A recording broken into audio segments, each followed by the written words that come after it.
नमस्कार, गौरव ज्ञान धारा में आपका स्वागत है। चैनल को सब्सक्राइब जरूर कर दें और बेल आइकन जरूर दबाएं, जिससे आपको सही समय पर सारे वीडियो के नोटिफिकेशन मिल जाएं। नमस्कार साथियों, गौरव ज्ञान धारा में आपका स्वागत है। सबसे पहले चैनल को सब्सक्राइब जरूर कर लें और शेयर भी कर लें, जिससे कि रीट से संबंधित जो रणनीति मैं बताने वाला हूं और किस तरीके से मैंने 125 नंबर 2016 वाले रीट के एग्जाम में और 80% 2018 वाले रीट के एग्जाम में हासिल किए थे, वो रणनीति दूसरों तक भी पहुंचे। और वीडियो को अंत तक जरूर देखें, क्योंकि अंत में मैं आपको वो ट्रिक का नमूना बताऊंगा, जिस ट्रिक के तरीके से अपन जो है कलिष्ठ से कलिष्ठ टॉपिक को भी अच्छे से समझ सकते हैं। तो आइए शुरुआत करते हैं वीडियो की। नमस्कार दोस्तों, आज हम जिसके बारे में बात कर रहे हैं, उन्होंने न केवल अध्यापक के रूप में बल्कि साहित्य के रूप में भी बहुत सारी तरक्की की है। इसके साथ साथ उन्होंने रीट 2016 में 125 नंबर और रीट 2018 में 80% मार्क्स के साथ पास किए। नमस्कार सर। नमस्ते, बहुत बहुत स्वागत है। सबसे पहले तो गौरव ज्ञान धारा चैनल के अंदर मेरे सभी दर्शकों, अध्यापक राम निवास जी और वीडियो क्रेडिट मुन्ना लाल जी बिश्नोई का भी स्वागत है। आज हम इनकी राम निवास जी और मुन्ना लाल जी और काफ़ी स्टूडेंट्स के भी फोन आ रहे थे कि सर रीट की रणनीति के बारे में चर्चा करें, तो राम निवासी सर चाहते हैं तो फिर आज शुरू करते हैं इसी के बारे में। तो आपने सबसे पहले रीट 2016 में 125 नंबर और रीट 2018 में 80% मार्क्स लाए, तो इसके पीछे आपकी क्या रणनीति, क्या मेहनत? सर रीट 2016 में 125 नंबर बिल्कुल, और रीट में 2018 में जो है 80%। इसके लिए कोई स्पेशल मतलब मेरे दिमाग में ये नहीं था कि मैं 125 नंबर लाऊं या मैं टॉपर्स की श्रेणी में आऊं, या मेरे दिमाग में सिर्फ एक ही कॉन्सेप्ट था कि मुझे किसी भी हालत में ये नौकरी लेनी है, क्योंकि मैं ठहरा हिंदी मीडियम से और आजकल अपन देखते ही हैं कि अंग्रेजी माध्यम का ज़माना है, तो अपना भविष्य क्या होगा।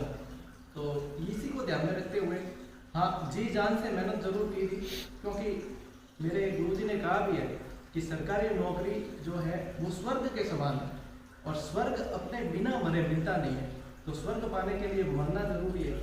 इसलिए जी जान से मेहनत तो की थी। हाँ, रणनीति इसके पीछे बहुत थी, बहुत सारे लोगों का सहयोग भी था, तो काफ़ी जो मेहनत करने के बाद में जो नतीजा निकल के आया, मुझे आशा नहीं थी कि मैं टॉपर्स की श्रेणी में आऊँ या 125 नंबर लाऊँ, लेकिन जो मेहनत जिस तरीके से की थी उसका फल निकल के सामने आया था। तभी 2016 में आपने रीट को टॉप किया। हाँ, टॉप आप कह सकते हैं 125, और कुछ स्टूडेंट हैं जो 125 से ज़्यादा भी नंबर वाले होंगे, लेकिन रीट 2016 का पेपर अपन देखा जाए 2018 के मुकाबले तो काफ़ी टफ था, और उसमें एसएस का पार्ट जो है काफ़ी टफ था, साइकोलॉजी भी अच्छे लेवल की थी। तो हाँ, टॉपर्स की श्रेणी में आप कह सकते हो, इसमें कोई दो राय नहीं है। तो आप एसएस से थे, तो एसएस इतना बड़ा सब्जेक्ट है, फिर भी आपकी मेहनत बहुत है, इसके पीछे कोई स्पेशल रणनीति? जी बिल्कुल, एसएस बहुत बड़ा सब्जेक्ट है। एसएस के अंदर बहुत सारे सब्जेक्ट इंक्लूड हो जाते हैं, जैसे अपन देखा जाए तो राजस्थान का जीके इंक्लूड हो जाता है, इतिहास भी आ जाता है, भूगोल आ जाता है, राजनीति विज्ञान आ जाता है, तो बहुत सारे विषय हैं। जीव वापस शिक्षण विधियाँ हैं, अभी नए सिलेबस में संशोधन करके बैंकिंग और बीमा को भी जोड़ दिया है, तो बहुत सारा, और उसमें टॉपिक भी बहुत सारे होते हैं, बहुत सारे टॉपिक होते हैं। उन सब टॉपिक्स को एक विशेष रणनीति के तहत पढ़ना पड़ता है कि किस टॉपिक पर कितना वेटेज दिया जाए, कौन से सवाल किस तरीके से पूछे जाते हैं, किसके उदाहरण, किसके अपने अगर कहा जाए कि जैसे पॉलिटिकल है, हिस्ट्री है, तो कितना पार्ट कौन सा आएगा, तो वो है ही, लेकिन उसके साथ में अपन को पढ़ने का सही तरीका मालूम होना चाहिए। कई टॉपिक्स जो होते हैं वो ट्रिक के माध्यम से ईजी हो जाते हैं, तो किस में ट्रिक्स लागू होगी, किस में अपन को थ्योरी ज़्यादा पढ़नी पड़ेगी, वो सब एक रणनीति तो बनानी पड़ती है। बिल्कुल बिना रणनीति के कुछ भी संभव है नहीं। इसका मतलब आपने ट्रिक्स के माध्यम से ये मुकाम हासिल किया?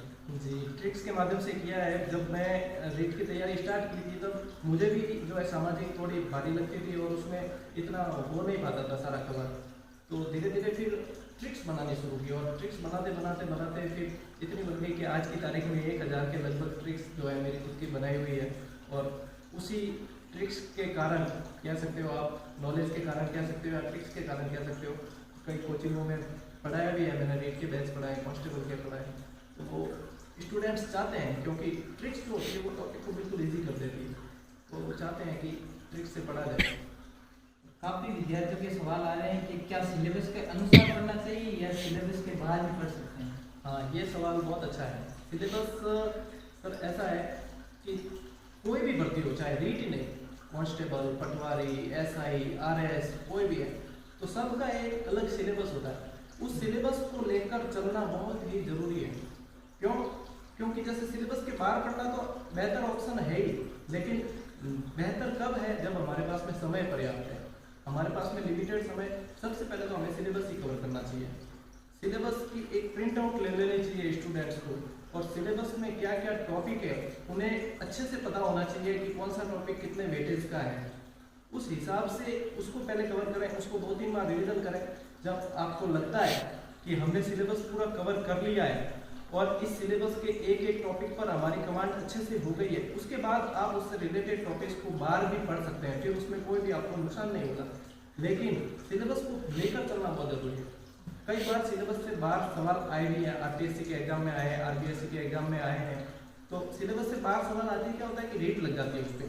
रेट लगने के बाद में वो थोड़े कोर्ट के चक्कर काटने के बाद में जो है वो अपने क्वेश्चन जो है डिलीट भी हो जाते हैं। तो डिलीट हो जाता है तो सिलेबस के बाहर वाला वैसे ही निकल जाता है। और सिलेबस के अंदर से आया और अपन ने सिलेबस के बाहर पढ़ने के लिए सिलेबस के अंदर का ही छोड़ दिया मैटर, तो वो अपने लिए कहीं ना कहीं घातक होगा। इसका मतलब है सिलेबस को 2-3 बार भी पढ़ सकते हैं, बहुत बार पढ़ सकते हैं, ज्यादा भी पढ़ सकते हैं। हाँ, सिलेबस ऐसा है कि एक बार तो अपन पढ़ेंगे, जैसे कोई फ्रेशर्स तैयारी कर रहा है तो एक बार जैसे वो पढ़ना शुरू करेगा तो उसे सही से समझ में भी नहीं आएगा कि ये सिलेबस मैं पढ़ रहा हूँ, इसमें ये मुझे याद नहीं हो रहा है या मैं इसमें सही से कमांड नहीं कर पा रहा हूँ, वो समस्या आती है। एक बार तो अपन को ऐसे रीडिंग करनी पड़ती है। एक बार रीडिंग कर ली, उसके बाद में अपन दूसरी बार पढ़ेंगे तो अपने दिमाग में वो चीज़ें क्लियर होने लगेगी कि हाँ मैंने ये टॉपिक पढ़ा था पहले, उसमें ये मुझे याद नहीं हुआ। दूसरी से तीसरी बार जब पढ़ने जाते हैं रिवीजन के टाइम, तो तीसरी बार में अपन को वो अच्छे से याद होने लग जाती है। 4-5 पढ़ने के बाद 4-5 बार अगर पढ़ लिया किसी ने तो संभवतया वो कोई भी एग्जाम है, अगर 4-5 बार किसी ने सिलेबस को कवर कर दिया, रिवीजन कर लिया है, तो ऐसा कोई एग्जाम नहीं है जिसको वो निकाल नहीं सके। साइकोलॉजी के लिए आपकी कोई विशेष रणनीति? साइकोलॉजी या मनोविज्ञान शब्द जब स्टूडेंट सुनते हैं तो उनका सिर वैसे घूमने लग जाता है कि साइकोलॉजी को कैसे पढ़ा जाए, और कई लोगों के समझ में आता भी नहीं है। तो साइकोलॉजी इतना भारी विषय है नहीं जितना वो लगता है। एक बार यदि साइकोलॉजी समझ में आ गई तो उससे अच्छा स्कोरिंग सब्जेक्ट कोई नहीं है, फिर वो बहुत अच्छा लगने लगता है।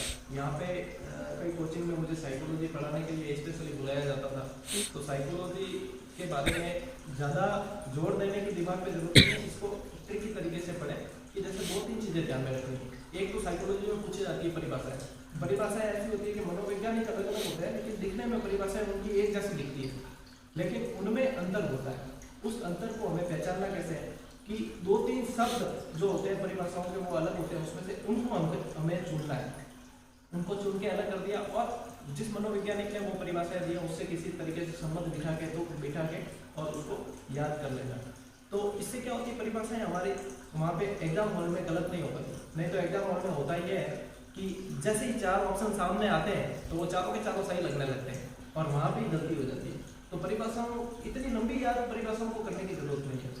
परिभाषाओं को 2-3 शब्द अलग अलग छांट के इसमें से निकाल दें। की हुई भी है परिभाषाएं अलग, अगर विद्यार्थी और दर्शक चाहेंगे बाद में तो उनके लिए मैं अलग से एक वीडियो बनाकर डाल दूंगा जिसमें स्पेशली परिभाषाओं को कैसे याद किया जाए और अलग अलग टॉपिक की परिभाषाएं जो होगी वो बता देंगे। और दूसरी चीज़ जो है इसमें साइकोलॉजी में ध्यान रखने लायक, वो उदाहरण ज़्यादा पड़े थे। जैसे अधिगम है, बाल विकास है, तो उसमें अपने जैसे मूर्त क्रियात्मक वो आता है, मूर्त है, अमूर्त है, चिंतन है, सारे। तो इनमें जो है उदाहरण, और उदाहरण भी कैसे कि उदाहरण अपने आसपास के परिवेश से हम उनके उदाहरण लें। जैसे बच्चा खेल रहा है, बच्चा गाड़ी चलाता है, तो बच्चा क्या गाड़ी नहीं भी चलाएगा तो वो उंगली का काम ले लेगा, उसके लिए वो सुपर हीरो है भाई, उंगली को चलाएगा, अपनी जंप लगाएगा, तो उसका मूर्त चिंतन है, वो उसमें पूरी तरीके से डूब जाता है। तो ऐसे उदाहरणों को हमें ध्यान में रखना है। ऐसे अधिगम के अंदर भी उदाहरण सारे लागू होंगे। उदाहरण ज़्यादा से ज़्यादा पढ़े जाए तो साइकोलॉजी के जब एग्जामिनर पेपर बनाते हैं तो वो उदाहरण ही देते हैं, और हम अगर दूसरी चीज़ों पर ध्यान देते हैं और उदाहरण वो लिमिटेड पढ़ लेते हैं और बाकी कोशिश नहीं करते हैं तो वहाँ पे हम बैकफुट पे आ जाते हैं। तो ये साइकोलॉजी के लिए बहुत ज़रूरी चीज़ है कि हम उदाहरण और परिभाषाओं को अच्छे से पढ़ें और बाकी जो है धीरे धीरे आप एक दो बार पढ़ेंगे तो वो कंसेप्ट क्लियर होते जाते हैं। उदाहरण भी स्थानीय परिवेश के अच्छे हैं। स्थानीय परिवेश के उदाहरण इसलिए अच्छे रहते हैं कि अपने आसपास की घटना अपन को जल्दी याद हो जाती है। जब हम उससे लिंक बिठाएंगे, जो हमने देखा है सभी के घर में बच्चे होते हैं, बाल मनोविज्ञानी आती है उसमें, सभी के घर में बच्चे होते हैं, बच्चे कुछ ना कुछ हरकत करते हैं, उन्हीं का अध्ययन तो है मनोविज्ञान के अंदर। मन का विज्ञान, अपने अंदर जो चल रहा है उसको समझना ही तो मनोविज्ञान है। तो बाल मनोविज्ञान है तो बच्चे के ऊपर आधारित है। हम बच्चे की क्रियाओं को ध्यान से देखेंगे तो आधी साइकोलॉजी तो हमारे लिए वैसे ही ईजी हो जाएगी। तो मतलब विद्यार्थी को एक परिभाषा याद करने में डिफिकल्ट होती है। हाँ, तो उनके लिए कोई शॉर्ट ट्रिक हो सकती है? बिल्कुल, मैंने बताया आपको जैसे कि 2-3 शब्द है जो अलग अलग उनके निकाल कर, और स्पेशली मैं बाद में बता भी दूंगा इनको कि किस तरीके से उसका एक अलग से सेपरेट वीडियो बनाकर डालूंगा। परिभाषाएं बिल्कुल ईजी हो जाएगी, फिर उनको लगेगा ही नहीं कि ये परिभाषाएं इतनी भारी थी जो हमें याद नहीं हो रही थी, और विद्यार्थियों का काफ़ी समय भी बच जाएगा। तो मेन क्या है कि वो परिभाषाएं याद करने में उसमें ही समय लगा देते हैं, तो उसके लिए एक अलग से अपन बनाकर डालेंगे। आगे सिलेबस में क्या क्या पढ़ना चाहिए? सिलेबस को पकड़ के चलना बहुत ज़रूरी है। सिलेबस को पकड़ के चलना इसलिए जरूरी है कि सिलेबस से बाहर यदि हम पढ़ने जाते हैं तो कई बार जो जरूरी टॉपिक होते हैं वो छूट जाते हैं। बाहर जैसे इंटरेस्टिंग कोई टॉपिक है तो उसको हम सिलेबस से बाहर पढ़ने चले जाते हैं। सिलेबस से बाहर तब पढ़ना चाहिए जब हमारा सिलेबस पर 2-3 बार रिवीजन हो चुका है। तो सिलेबस को पकड़ के चलना बहुत जरूरी है, चाहे रीट का एग्जाम है, कांस्टेबल का है, पटवारी का है, कोई भी एग्जाम है, तो सिलेबस को पकड़ के चलना जरूरी है। पहले एक बार सिलेबस पूरा कवर हो जाए, इसके लिए स्टूडेंट्स सिलेबस की प्रिंट निकाल कर अपने पास में रखें और उनके टॉपिक एक एक उन्हें ध्यान में होने चाहिए कि इस टॉपिक से रिलेटेड ये चीज आ रहा है और उसी को पढ़ना है। तो उसके बाद में जब कवर हो जाएगा पूरा सिलेबस, उसके बाद आपके पास में समय है तो आप पढ़ सकते हैं, और नहीं समय है तो सिलेबस को पूरा करके चलें। सिलेबस से बाहर क्वेश्चन आता भी है तो कई बार रेट लगाकर उस क्वेश्चन को डिलीट कर दिया जाता है। तो सिलेबस से बाहर आने पर चिंता वाली बात नहीं है। हालांकि पढ़ना तो जितना पढ़ा जाए उतना अच्छा ही है, ज्ञान तो आता है वैसे। तो सिलेबस में भी कई टॉपिक इंटरेस्टिंग होते हैं और कई टॉपिक बोरिंग होते हैं। तो बोरिंग जब टॉपिक पढ़ते हैं तब नींद आने लग जाती है, तो उसके बारे में क्या करें? और इंटरेस्टिंग टॉपिक को बार बार पढ़ा जाता है। जी, ये बिल्कुल सही कहा आपने, क्योंकि पढ़ाई तो चीज़ ही ऐसी है। हालांकि दुनिया में बहुत सारी मेडिसिन बनी है। कई लोगों को अनिद्रा की बीमारी होती है तो वो दवाइयाँ लेनी पड़ती है, उनको गोलियाँ लेनी पड़ती है और उसके बाद में नींद आती है। सबसे अच्छी जो नींद की दवाई है वो तो ये पढ़ाई है। कई स्टूडेंट्स तो इसके काफ़ी उदाहरण दे सकते हैं कि जैसे ही वो किताब लेते हैं और बढ़िया एकदम मीठी नींद आ जाती है, ऐसी नींद आती है कि सीधा सुबह ही उठते हैं। तो ये तो नींद, पढ़ाई का नींद से बहुत गहरा संबंध है। अब इस नींद को अपने ऊपर हावी न होने दिया जाए, उसके लिए क्या किया जाए कि अपना जो सबसे इंटरेस्टिंग टॉपिक है, जैसे इतिहास में कई लोगों को बहुत रुचि होती है, तो इंटरेस्टिंग टॉपिक उस समय लिया जाए कि जिस समय हमारा नींद आने का पीक टाइम होता है। पीक टाइम जैसे होता है कि ये लगभग रात को जैसे पढ़ाई करते हैं तो खाना खाने के बाद 10 बजे से और 11:30-12 बजे तक जो है नींद आने का पीक टाइम होता है। उस समय में हम ऐसे टॉपिक लें जिसमें हमें बहुत ज़्यादा इंटरेस्ट, जिसमें हमें अच्छा लगता है, तो वो जब हमारा इंटरेस्ट उसके प्रति होगा तो नींद बिल्कुल ही हमारे आसपास नहीं आएगी। और हम बोरिंग टॉपिक, बोरिंग तो नहीं कह सकते, लेकिन हम ऐसा टॉपिक लेते हैं जिसमें हमें इंटरेस्ट नहीं, उसको पढ़ना पड़ता है क्योंकि वो सिलेबस में है, तो नींद हावी होगी ही होगी। या फिर नींद को उड़ाने के लिए हम जो है डिस्कशन कर सकते हैं, हम ऑब्जेक्टिव सवाल उस समय देख सकते हैं, मॉडल पेपर मिला सकते हैं उस समय, तो नींद काफ़ी हद तक हमारे पास में नहीं आएगी। एक और सवाल है, क्या एनसीईआरटी बुक को पढ़ना बेहतर ऑप्शन है? हाँ, ये काफ़ी लोगों के दिमाग में सवाल है और कई बार मेरे पास फोन आता है स्टूडेंट्स का और जो इसकी तैयारी कर रहे थे कि वो अक्सर पूछते हैं कि सर 6ठी से 12वीं तक एनसीईआरटी बुक्स पढ़ी जाए या 6ठी 7वीं 8वीं की पढ़ी जाए या 6ठी से 10वीं तक पढ़ी जाए, क्या एनसीईआरटी बुक्स पढ़ना जरूरी है या एनसीईआरटी बुक्स पढ़े बिना क्या हमारा सिलेक्शन नहीं हो पाएगा? तो उसके लिए मैं सबको ये बताना चाहूँगा कि एनसीईआरटी बुक्स पढ़ना बुरा विकल्प बिल्कुल भी नहीं है, बहुत अच्छी बात है, क्योंकि बुक्स तो हमेशा ही ज्ञान का अथाह भंडार होता है। तो एनसीईआरटी बुक्स को कब पढ़ा जाए उसके लिए सभी स्टूडेंट्स ये ध्यान दें कि एनसीईआरटी बुक्स जो है वो उस समय पढ़ी जाए जब हमारे पास में समय की पर्याप्तता है, उपलब्धता है, बहुत सारा समय है हमारे पास, तब एनसीईआरटी बुक्स को पढ़ा जाए। हमारे पास में 1 साल है अभी और कोई वैकेंसी नहीं है जैसे, तो एनसीईआरटी बुक्स को पढ़ा जाए तो बहुत अच्छे से आपकी उस सब्जेक्ट पर, उस विषय पर पकड़ हो जाएगी।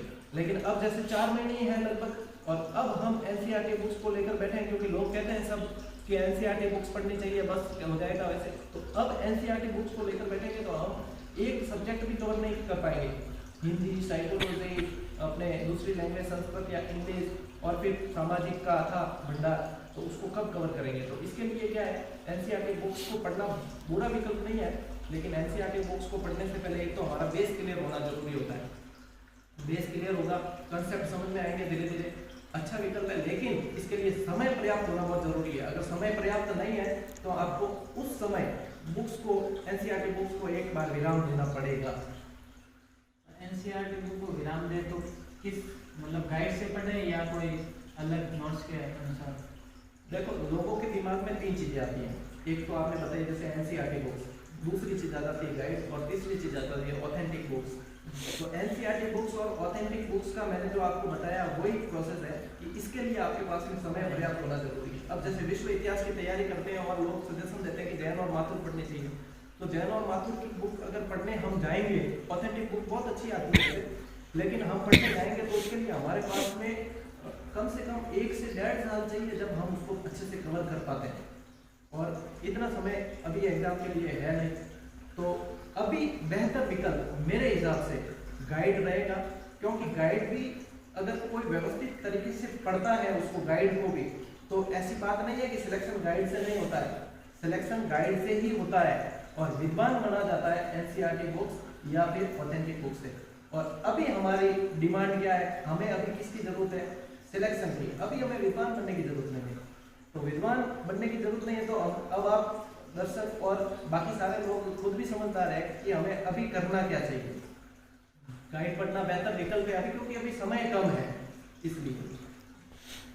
अधिकतर विद्यार्थी क्या करते हैं, गाइडों के चक्कर में रहते हैं कि आज ये गाइड बाजार में आई, वो भी खरीद ली, किसी के नोट्स मिले तो वो नोट्स खरीद लिए, और कोई नोट्स दूसरे दिन मिल गए वो भी ले आए, फिर कोई गाइड और मिली तो गाइड ले आए। तो इसका आधार पर कैसे पढ़े? यही तो भटकाव है भाई। विद्यार्थी इस समय भटकते क्यों है, उन्हें क्यों रणनीति की जरूरत पड़ रही है, वो इसका कारण यही है कि मार्केट में जाएंगे आप और स्टेशनरी की दुकान पर चले गए, बुक सेलर के पास चले गए, तो वहां पर सैकड़ों तरह की गाइड दिखेगी। आज ये पब्लिशर, आज वो पब्लिशर, सारे, और सबके कवर पेज ऐसे आते हैं कि अपन को उसे छोड़ने की बिल्कुल भी इच्छा नहीं होती। 1% भी अपन नहीं चाहते कि ये अपन छोड़ दें, इसको तो लेना ही पड़ेगा।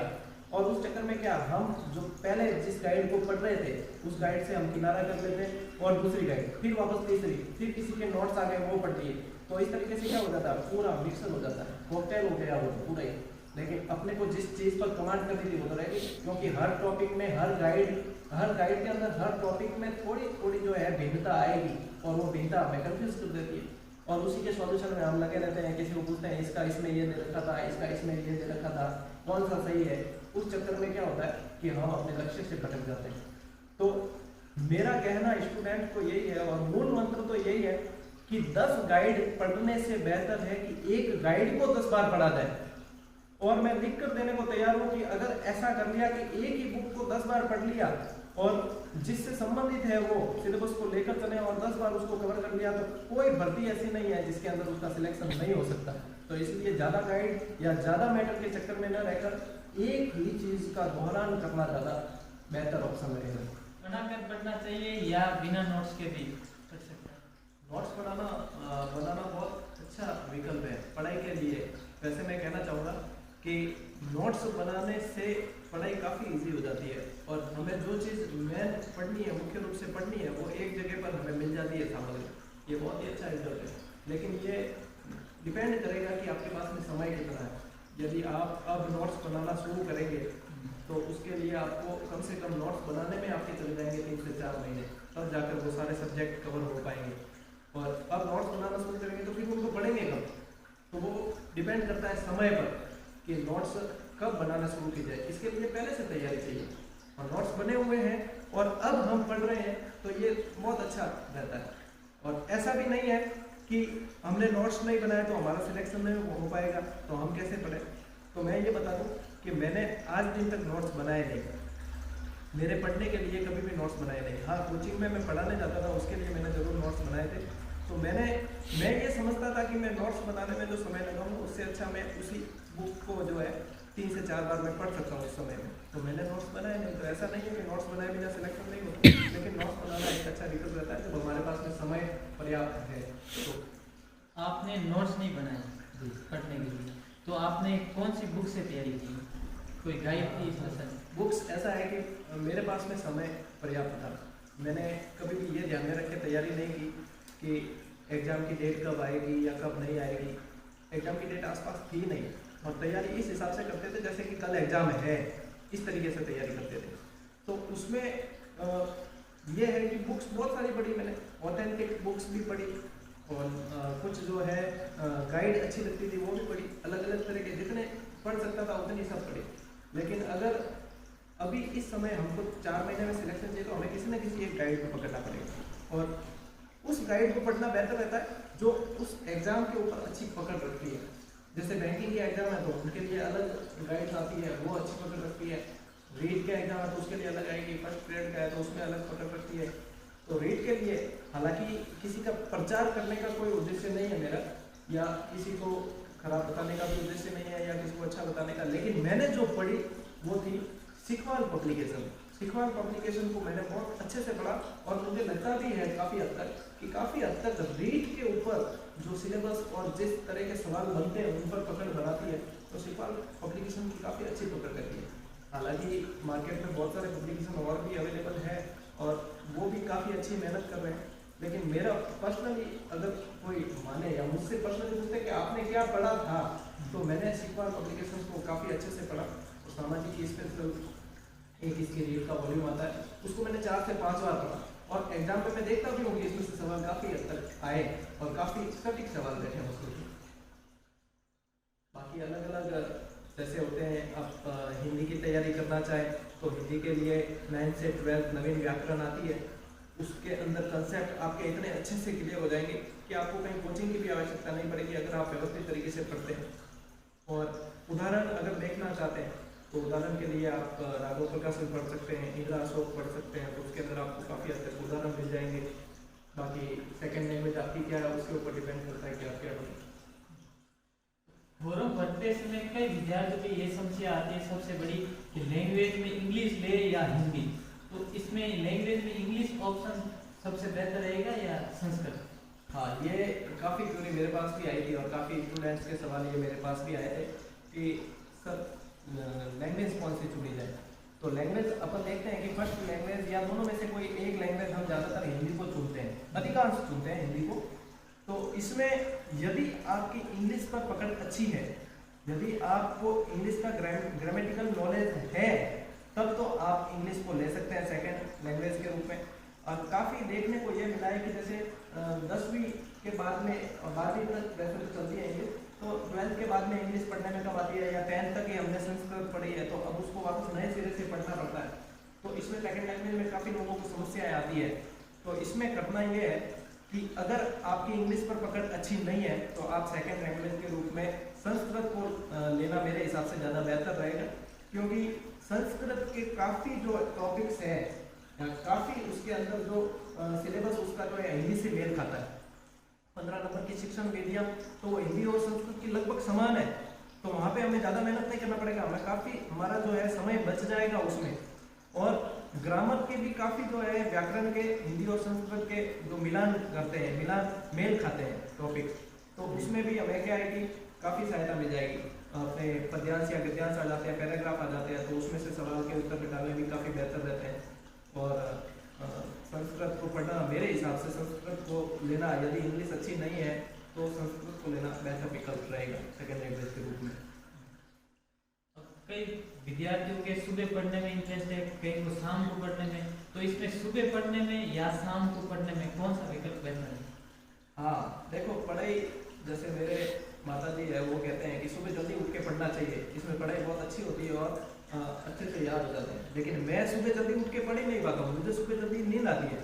तो कई लोगों के अलग अलग होते हैं, कई जो होते हैं रात को लेट तक पढ़ना अच्छा उन्हें लगता है, कई जो सुबह जल्दी उठ के पढ़ना अच्छा लगता है।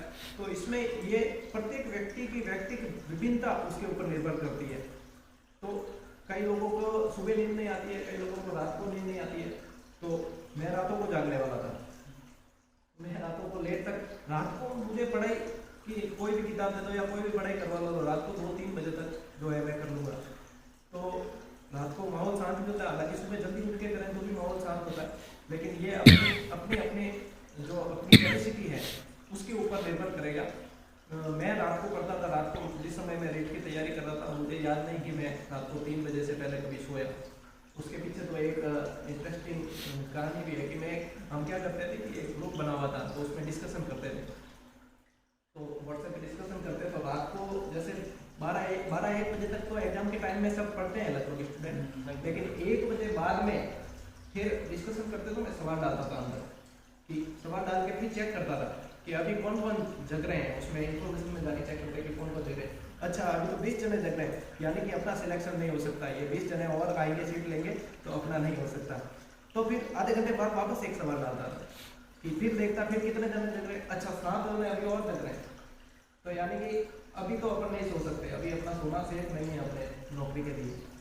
फिर आधे घंटे बाद एक सवाल आता, फिर 3 जने बचते। फिर लास्ट में जब सवाल डालता 2:30-3 बजे के करीब, तो अब देखता कि अब एक भी प्रतियोगी परीक्षा की तैयारी करने वाला अब नहीं जग रहा है, सब सो गए। तो सबको सुनाने के बाद में मैं फिर सो जाता था। तो उसमें ये हालांकि ये करना नहीं चाहिए वैसे ऐसे, क्योंकि इसमें क्या होता है कि दूसरे जो प्रतियोगी सुबह उठकर देखते अरे ये तो 3 बजे तक और जग रहे थे, तो वो अतुप्त हो जाते हैं। तो ये तो उस समय की स्ट्रेटेजी लोग कई काम में लेते हैं, लेकिन ये अच्छा है कि आप जगने का कोई भी तरीका काम में ले सकते हैं। और जब भी करें सुबह या शाम को आपको जो सूटेबल टाइम लगता है उसके अनुसार तैयारी करनी चाहिए। कभी कभार तो दिन में पढ़ते पढ़ते भी नींद आ जाती है, तो जब नींद आए तब क्या करना? तो नींद का और पढ़ाई का तो गहरा संबंध है ही।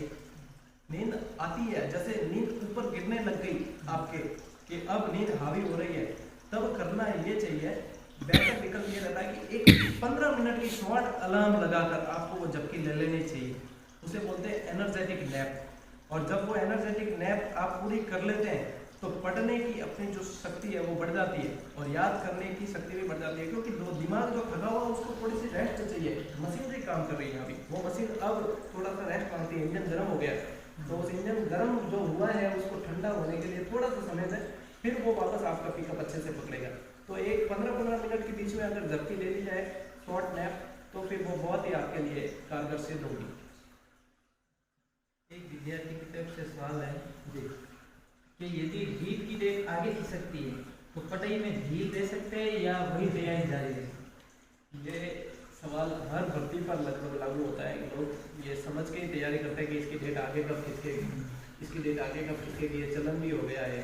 तो एक बात को हमेशा ध्यान में रखें, यदि आपको सिलेक्शन चाहिए तो डेट को ध्यान में रख के तैयारी करनी नहीं चाहिए, या इस आशा से तो कभी तैयारी नहीं करनी चाहिए कि ये डेट आगे खिसकेगी और हम वो सिलेबस उस समय में कवर करेंगे या वो टॉपिक उस समय में कवर करेंगे। ऐसे कई व्यक्ति जो है धोखा खा चुके हैं। तो सबसे पहली बात कि डेट को ध्यान में रख के तैयारी नहीं करनी है, हमें उसी डेट के रूप में तैयारी करनी है जो निर्धारित की गई है। आगे खिसक सकती है तो हमारा बेनिफिट हो जाएगा। सब सीधी सी बात है, हम 2 बार रिविजन करते हैं तो 4 बार कर सकेंगे, 5 बार कर सकेंगे। दूसरी बात कि कई लोग क्या करते हैं कि बाय द वे डेट आगे खिसक जाती है तो अपनी तैयारी को धीमा कर देते हैं कि अभी क्या आप तो आगे खिसकी है, अभी तो बहुत समय और मिलेगा। लेकिन वहाँ पर खरगोश और कछुए वाली कहानी सिद्ध हो जाती है। फिर बाद में जो कछुए होते हैं वो आगे निकल जाते हैं, और आजकल तो कछुए भी बहुत चालाक है, खरगोश को थपेड़ के आगे निकल जाए ऐसे कछुए हैं सारे। तो वहाँ पे ये सिद्ध हो जाती है। हमें वहाँ पर ये ध्यान में रखना है कि डेट की जैसे निर्धारित डेट आगे खिसक गई है तो निर्धारित डेट आगे खिसकी है तो हमें करना ये चाहिए कि 2 घंटे तैयारी के और बढ़ा देना चाहिए, क्योंकि डेट आगे खिसकती है तो कंपटीशन बढ़ता है। 2 घंटे तैयारी के और बढ़ा दें और अपनी सीट 100% ही आप सुनिश्चित कर लेंगे। या फिर जो तैयारी आपकी चल रही है इस समय उसको भी अगर जारी रखेंगे तो भी आपके नुकसान नहीं होगा, लेकिन आप उसमें कम कर देंगे, अगर कमी कर देंगे डेट आगे खिसकने पर तो आपके नुकसान होने के बहुत ज़्यादा चांसेस रहते हैं। तो डेट आगे खिसकती तो पढ़ाई को कम नहीं करना है बल्कि बढ़ाना है। तो ये अब जो डेट जारी हुई नीट की 25 अप्रैल, इसके बारे में क्या कहना है? आगे खिसकेगी या तय समय पर ही एग्जाम? इसके बारे में तो कहना अभी कोई ठीक भी नहीं रहेगा। हालांकि लग रहा यही है कि यही तय समय पर एग्जाम करवाएगी सरकार, जैसा कि माननीय शिक्षा मंत्री जी डोटासरा जी हैं, तो उन्होंने पहले एग्जाम में भी जो कमिटमेंट की थी वो किए थे। हालांकि कोई चीज़ होती है, अगर कोई आ जाती है बीच में, कोई रोड़ा आ जाता है तो आगे खिसक सकती है, उसके बारे में कोई कह नहीं सकता, लेकिन मुझे ये लगता है कि 25 अप्रैल को एग्जाम होना चाहिए। अब कई विद्यार्थियों के वो समस्या आती है कि दो भर्ती एक साथ आ गई, तो किसकी तैयारी करें, किसको छोड़ें। जिस प्रकार अभी है ये रीट के साथ साथ एसआई की भर्ती भी आ गई, तो अब रीट की तैयारी करें या एसआई की, इसके बारे में। दो भर्तियाँ राजस्थान की जैसे आती है, दो भर्तियाँ, तो उसमें क्या होता है कि सिलेबस के टॉपिक होते हैं जो मेल खाते हैं, कई टॉपिक तो मेल खाते हैं, तब तो हम उसमें से जिसकी अच्छी तैयारी है और रिवीजन का दौर चल रहा है उनके, तो वो तो एक्स्ट्रा टॉपिक दूसरी भर्ती के भी उठा सकते हैं। लेकिन ज़्यादा बेहतर यही रहेगा कि हम एक भर्ती को पकड़ कर चलें। यदि हम एक भर्ती को पकड़ के चलते तो एक साल, ज़्यादा से ज़्यादा 2 साल हम उस पर मेहनत करेंगे तो हमारी वो सीट निश्चित हो जाएगी। और हम 3 महीने करते हैं पटवारी की, 3 महीने करेंगे हम एसआई की, 3 महीने करेंगे हम रीट की, फिर 3 महीने कांस्टेबल की, फिर जेल प्रहरी, तो वो सारा का सारा वो जो मिश्रण होगा, इतनी भाई 2 नाव की सवारी करने वाला भी डूब जाता है, तो इतनी 4-5 नावों की करने वाले के तो बचने के चांसेस रहते ही नहीं है। तो हमेशा किसी एक भर्ती को पकड़कर अगर हम चलेंगे तो दूसरी भर्तियां उसके साथ में क्लियर हो जाएगी, वो देखने का काम नहीं है अपने, दूसरी भर्तियां साथ में हो जाएगी क्लियर। लेकिन अपन को पकड़ के किसी एक भर्ती को ही चलना पड़ेगा, तो वो हमें निराश नहीं करेगी कभी भी, उसमें हमें 100% सफलता मिलेगी। यदि लैंग्वेज के रूप में सेकंड लैंग्वेज में संस्कृत ली जाए तो संस्कृत को किस प्रकार की? संस्कृत काफ़ी स्टूडेंट्स के लिए ऐसा होता है, ये सवाल काफ़ी अच्छा है और काफ़ी स्टूडेंट में इसके बारे में जानना भी चाहेंगे कि संस्कृत क्या होता है कि 10वीं के बाद में हमारे पढ़ने में आती नहीं, ऐसा विषय है वापस तो छूट जाती है, हम सब्जेक्ट चूज कर लेते हैं कोई ना कोई, तो संस्कृत पढ़ने में आती नहीं, और अब जाकर संस्कृत पढ़नी पड़ती है, तो वो भारी पड़ती है एक तरह से। तो भारी पड़ती है, उसके लिए क्या करना चाहिए हमें, कि मैंने जो किया था वो मैं बताता हूँ कि कोई भी आप अच्छी बुक्स भी ले सकते हैं, आप साफल्य ले सकते हैं, अवधि ले सकते हैं, आप दक्ष ले सकते हैं, सेकवार ले सकते हैं, कोई भी आप ले सकते हैं। तो उसमें से कोई भी एक बुक को आप पकड़ें, और उसके बाद में यदि आपका उसमें कम इंटरेस्ट है और आप याद नहीं कर पाते, मैंने ये किया था कि मेरे पास में जब मैंने लैंग्वेज चूज़ की और उसके बाद में मेरे पास 4 महीने थे, तो 4 महीने मुझे संस्कृत कवर करने थे, लेकिन मैंने किया ये कि मैं फिक्स 1 घंटा संस्कृत को देता था, रात को 8 बजे से 9 बजे तक फिक्स 1 घंटा संस्कृत को देता था, और उस 1 घंटे 8 बजे में देख कर लेता था, घड़ी देख कर किताब हाथ में लेता और 9 बजते ही रख देता था, क्योंकि उसको मैं हावी नहीं होने देता था, लोड के रूप में नहीं ले सकते हम वहाँ पर। तो उस 1 घंटे में अब उसमें देखते थे कि सवाल किस तरीके से आते हैं, मॉडल पेपर में देख लिए, पुराने पेपर्स में देखे कि सवाल किस तरीके से आते हैं, तो उसमें ज़्यादातर सवाल जो होते हैं आपके लकार और विभक्तियों पर आधारित होते हैं। लगभग 10-12 सवाल आपको उनके इर्द गिर्द मिलेंगे, जो अलग अलग, जैसे पद्यांश में से भी आएगा, गद्यांश में से आ जाता है, तो उसमें भी अलग अलग आपको मिलेंगे, लेकिन वो उनके इर्द गिर्द होंगे। तो इस 1 घंटे को भी जैसे अब आप काम में लेते हैं, तो उसमें आपको देखना है कि सवाल कैसे बन रहे हैं। तो उसके लिए आपको एक तो ये लकार और एक विभक्तियाँ, इकारांत, उकारांत, आकारांत, सारी अलग अलग आपको उसमें से काफ़ी मेल खाएगी उसमें। तो यहाँ पे आपको थोड़ी बहुत रटन विद्या काम में लेनी पड़ेगी, क्योंकि जो अपने श्लोक होते हैं उनको रटना ही पड़ता है, समझ में तो बाद की बात है, लेकिन पहले तो रटना पड़ेगा एक बार।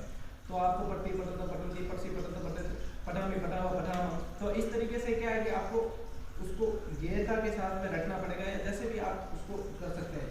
ये सारी इस पर कमांड हो जाएगी आपकी, 1 महीना 1.5 महीना भी आप 1-1 घंटा भी देते हैं तो कमांड हो जाएगी। उसके बाद में आप मॉडल पेपर देखें वापस कि इस तरीके के सवाल बैठ रहे हैं या नहीं बैठ रहे, बैठेंगे 100% बैठेंगे, तब जाके धीरे धीरे आपकी संस्कृत कवर हो जाएगी, और 24-25 नंबर आप 30 में से आराम से ला सकते हैं संस्कृत के अंदर, बिल्कुल। एक सवाल आपसे है, आपने रीट में 3 जगह सिलेक्शन पाया है, नेट भी दिए और 2 बार RS मेंस भी दिया है, तो इसके लिए आपने अलग अलग मेहनत की या एक ही मेहनत में? मैंने अभी कुछ समय पहले बताया भी था कि अलग अलग भर्तियों के पचड़े में अपन को नहीं पड़ना चाहिए, एक भर्ती की तैयारी इतनी शिद्दत से की जाए कि बाकी भर्तियाँ उसके पीछे खींची चली जाए। तो रीट की मेरे दिमाग में एक ही लक्ष्य था, मछली की आँख दिखती है ना उस तरीके से, सिर्फ एक लक्ष्य कि मुझे रीट निकालनी है। अब उस रीट के अंदर मैं इतना डूब गया कि सारे सब्जेक्ट कैसे कवर होते चले गए पता नहीं चला। तो उस रीट की मैंने आज दिन तक RS की तैयारी नहीं की, उस रीट की तैयारी में मैं 2 बार RS मेंस एग्जाम देकर आया। हालांकि फिर बाद में मेरा इंटरेस्ट थोड़ा कम हो गया और फैमिली नहीं चाहती थी कि मैं RS में करीब 6 महीने 1 साल में इधर उधर कहीं जाऊँ और शिक्षा विभाग में ही कुछ आगे अच्छा करूँ। तो RS मेंस 2 बार देकर आया, नेट भी क्लियर हो गई, CTET भी क्लियर हो गई, सारे। और रेट के अंदर हिंदी से 2 पोस्टिंग मुझे मिली। सबसे पहले गुनामालानी के अंदर बाटा गांव में बाढ़ में जब सिर्फ 100 सीट थी हिंदी के अंदर पूरे राजस्थान के अंदर, उसमें भी चयन हुआ था। तो सबसे पहले उसमें मैंने ज्वाइन नहीं की, उसमें रिस्क ली थी। उसके 1 महीने बाद ये वाली 18 वाली क्लियर हुई, उसमें मैंने ज्वाइन की। तो ये दूसरी, उसके 1 महीने बाद वापस एसएस के लिए जो वेटिंग जारी हुई थी तो उसमें भी नंबर आ गया था। फिर वैसे उसमें भी चयन हुआ, लेकिन अभी ये पाली वाली भर्ती ही रखी हुई है, जिससे है उसमें संतुष्ट है। तो एक भर्ती की तैयारी अपन इतनी शिद्दत से करते हैं, धीरे धीरे नॉलेज बढ़ता जाता है। अपना नॉलेज जैसे जैसे दायरा बढ़ेगा तो दूसरी भर्तियाँ में आप धीरे धीरे उसमें आ जाती है। सबसे पहले हमें एक मुकाम चाहिए। एक मुकाम हासिल करने के बाद में हम जंप लगाने के लिए हमें एक प्लेटफॉर्म तो चाहिए। उस प्लेटफॉर्म को हासिल करना बहुत जरूरी है, उसके बाद में हम जंप लगा सकते हैं।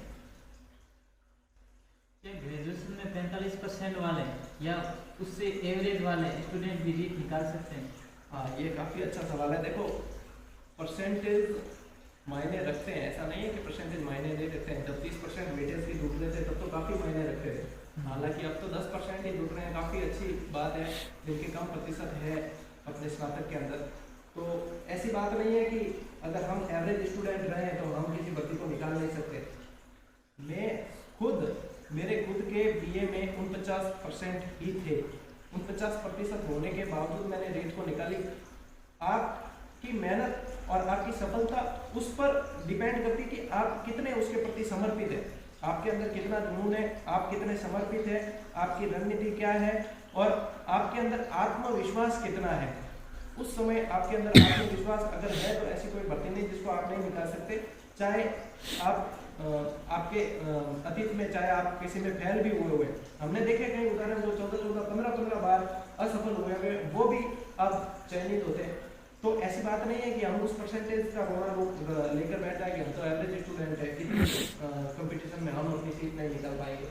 तो जरूर आप निकाल सकते हैं, पर आपके अंदर आत्मविश्वास होना चाहिए और आपको मेहनत और आपका जुनून ही आपको सफलता दिला सकता है। तो हाल ही में बीएड वालों को भी लेवल 1 में एलिजिबल हुए हैं, तो क्या दोनों के साथ तैयारी कर सकते हैं या करनी चाहिए उनको, या किसी एक की तैयारी करनी चाहिए? ये मामला अभी भी कोर्ट के अधीन है।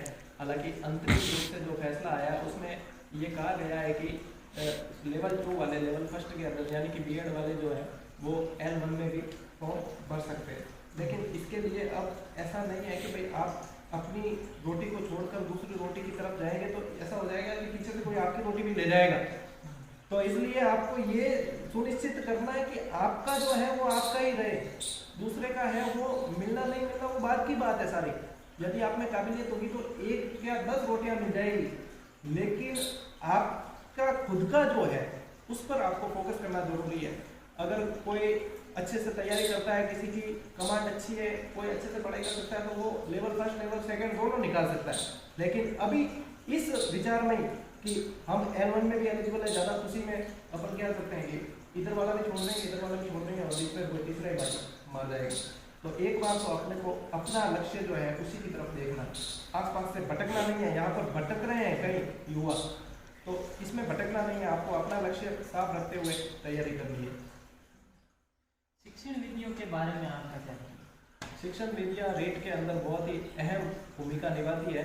शिक्षण विधियाँ आपके लैंग्वेज में भी आएगी, शिक्षण विधियाँ आपके मुख्य सब्जेक्ट है, जैसे साइंस मैथ्स वाले तो उनके साइंस मैथ्स में भी आती है, सामाजिक वाले तो सामाजिक में भी आएगी।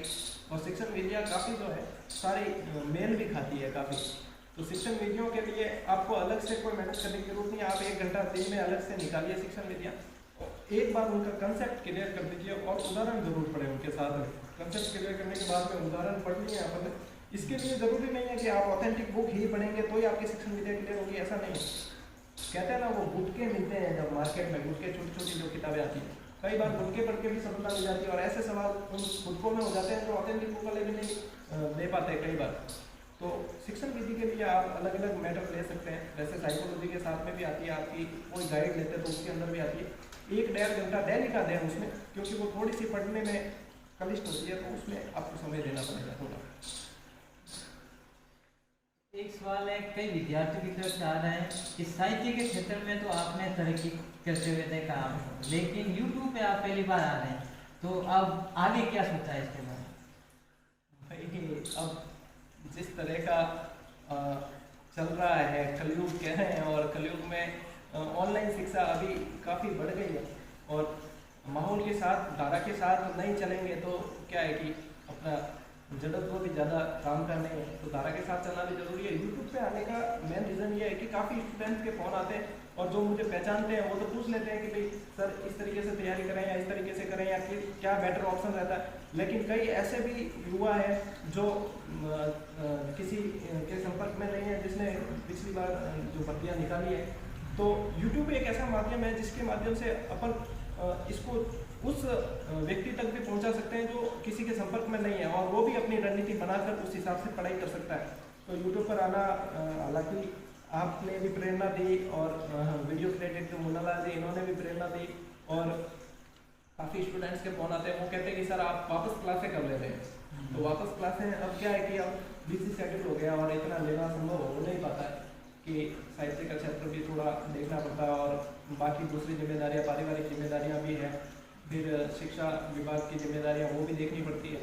तो उसके लिए क्या है कि अब यूट्यूब ही एक ऐसा माध्यम रह गया है जिसमें अपने समय के अनुसार अपन जब भी जो चीज़ चाहेंगे स्टूडेंट्स के पास में सीधी पहुंच सकती है।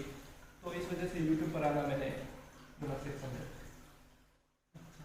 तो कई बार होता है कि टाइम कितने घंटे पढ़ना चाहिए, कि एग्जाम पास में आ गए तो कितने घंटे पढ़ने चाहिए, एग्जाम दूर है तो कितने घंटे पढ़ने चाहिए, इसके बारे में आपका जब पढ़ाई करनी है, जैसे मेरे साथी अध्यापक मोनालाल जी कहते हैं और शिवराम जी भी कहते हैं कि दूर खानी तो थोड़े पर बैठ के ही खानी।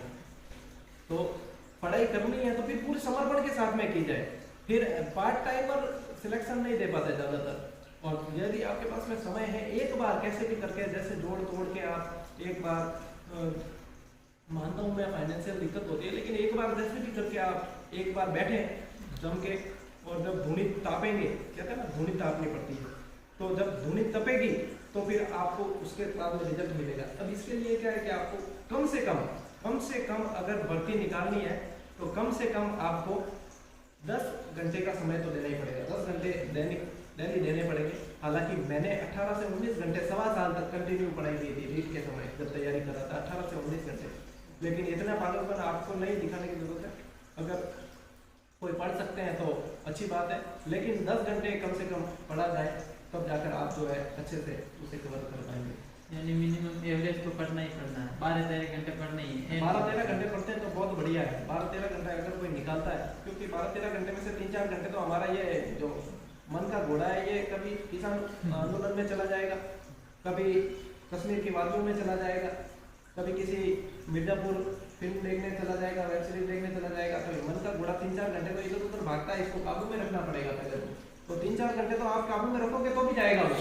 पीछे बचे हमारे पास में 6-7 घंटे, वो 6-7 घंटे ही पढ़ाई होती है। अगर 12 घंटे की सीटिंग करते तो 4 घंटे तो आप मान के चलिए कि नहीं होगी, तो इसलिए ज़्यादा सीटिंग करनी जरूरी है। अंत में आप अपने दर्शकों को कुछ कहना चाहते हो तो? दर्शकों को मैं यही कहना चाहूँगा कि आप जिस तरीके से तैयारी कर रहे हैं, आपने किसी न किसी रणनीति से की होगी, समय सारणी बनाकर की होगी, लेकिन काफ़ी क्यूरीज जो आ रही थी उसके लिए मुझे आज वीडियो डालना पड़ा। तो आप तैयारी करते रहें। ऑनलाइन के बारे में भी मैं कहना चाहूँगा कि ऑनलाइन क्लासेस भी आप पढ़ सकते हैं। ऐसा नहीं है कि मोबाइल आपके लिए घातक ही सिद्ध होता है। आजकल यूट्यूब पर और बाकी भी प्लेटफॉर्म पर काफ़ी जो है वीडियोस मिलते हैं अच्छे, जिनको आप समय निकाल कर देख सकते हैं। उसमें क्या होगा कि आपको एक चेंज मिलेगा, आप पढ़ते पढ़ते बोर नहीं होंगे।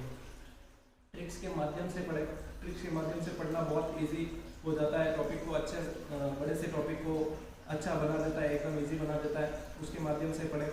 लेकिन मोबाइल पर अनावश्यक चीज़ों से बचे, जो आपका समय वेस्ट करते हैं उनसे बचे। यदि कहीं प्रोटेस्ट चल रहा है तो उससे भी बचें, और कहीं कोई दूसरी बातें चल रही हैं उससे बचें। अनावश्यक समारोह में जाने से बचें। समय को थोड़ा सा बचाइए। तो समय को अगर समय रहते आपने इस्तेमाल कर दिया तो बढ़िया, नहीं तो फिर समय तय करेगा कि आपका क्या करना है। तो इसलिए आप तय कर लीजिए कि अभी समय का क्या करना है। इसलिए ये बेहतर है कि अभी जग गए तो, और जब जगह जब सवेरा है, अभी भी जग गए तो 4 महीने हैं लगभग, आप अच्छे से तैयारी कर सकते हो। धन्यवाद। आप सबने पूरे वीडियो को बड़े धैर्य से देखा, उसके लिए मैं आप सभी को धन्यवाद देना चाहूँगा। और इस रणनीति में जो मैंने बताई, ये मेरे खुद के ऊपर इम्प्लीमेंट की हुई है, ये मेरे खुद के ऊपर अपनाई हुई है।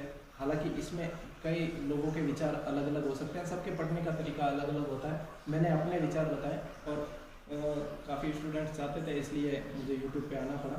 हालांकि मैंने इस बात का पूरा ध्यान रखा है कि किसी की भावनाओं को ठेस नहीं पहुँचे या किसी की प्रचार करने के उद्देश्य से ये वीडियो नहीं बनाया गया था। कुछ चीज़ें जो आती है तो मैंने उन सब चीज़ों को पढ़ा है खुद, इसलिए मैंने वो बताया कि मैंने ये पढ़ा है, क्योंकि लोग चाहते थे कि मैंने क्या पढ़ा वो मैं बताऊँ, तो मैंने ये पढ़ा था। तो इससे संबंधित आप सभी का बहुत बहुत धन्यवाद। अब मैंने कहा था कि मैं वीडियो के अंत में एक ट्रिक बताऊंगा, नमूना बताऊंगा कि आगे वाले चैनल पर, अपने इस चैनल पर आगे आने वाले वीडियोस ट्रिक से संबंधित कैसे होंगे। तो जैसे कि हड़प्पा सभ्यता हम पढ़ते हैं, हड़प्पा सभ्यता के अंदर 6 बंदरगाह है, 6 बंदरगाह है। तो वो कई बार क्या होता है कि इतने सारे नगर है हड़प्पा सभ्यता में, तो हम कंफ्यूज हो जाते हैं कि कौन सा नगर कौन सा इसमें आता है, कौन सा नहीं आता। 4 ऑप्शन मैंने बताया, सामने आते ही सारे सही लगने लगते हैं। तो उसकी ट्रिक ऐसे याद करनी है कि लो रंग प्रभा बाला को सुसु आया।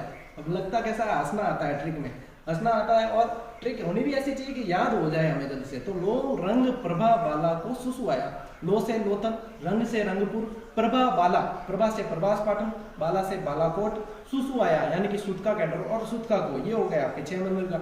इतनी एक लाइन में आपको याद हो गए, लो रंग प्रभा बाला को सुसु आया, और कितनी आसानी से याद हो गया और बिना किसी कंफ्यूजन के, किसी तरह का कोई कंफ्यूजन नहीं। ऐसे ही अब जैसे गांधी जी के 5वें पुत्र तो सभी को पता है, लेकिन गांधी जी के 4 पुत्र और थे, जैसे हम याद कई पढ़े भी हो तो याद नहीं आ पाते। तो मैं एक छोटा सा आपको बताता हूँ कि रामदेव ही गांधी जी के 4 पुत्र थे। कैसे? रामदेव ही गांधी जी के 4 पुत्र थे। कैसे? कि रामलाल, रामदेव से रामलाल, देवीलाल, रामदेव ही गांधी जी के 4 पुत्र थे। तो रा से रामलाल, म से मणिलाल, देव से देवीलाल और ही से हीरालाल, 4 पुत्र थे। और 5वां पुत्र सभी को पता है, अगर पता है तो नीचे कमेंट में जरूर बताएं। और वीडियो आगे आने वाले इस चैनल पर आगे किस तरह के वीडियो या इससे संबंधित और कोई आपके सवाल है या कोई सजेशन है, कोई सुझाव है, तो कमेंट करके जरूर बताएं कि आगे हमें इसमें क्या सुधार करना चाहिए। बहुत बहुत धन्यवाद एक बार फिर से।